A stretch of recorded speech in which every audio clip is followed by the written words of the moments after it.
Hello everyone, so today I want to make a very quick introduction on the Omero Viewer. So the Omero Viewer can be opened with just a double click or using the full viewer. So with a double click, here we can have a better view of the image. The image is small enough. We have access to the histogram that you can modify. The setting can be saved using your name, so here on my name, and can be propagated to all other images in the dataset. If you are not satisfied, we can just return to min-max or the imported option.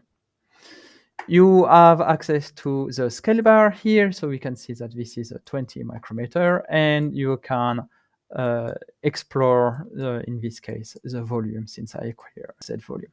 If you have time series, you will have an extra slider on the bottom for the time.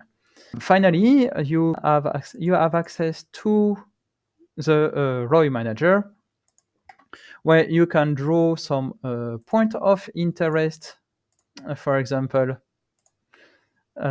indicate to a coworker that this is a place of interest, or do some simple line measurement. You can show the lens, for example. To delete it, you just need to select and delete the button. This concludes the very small presentation about the viewer. That's it.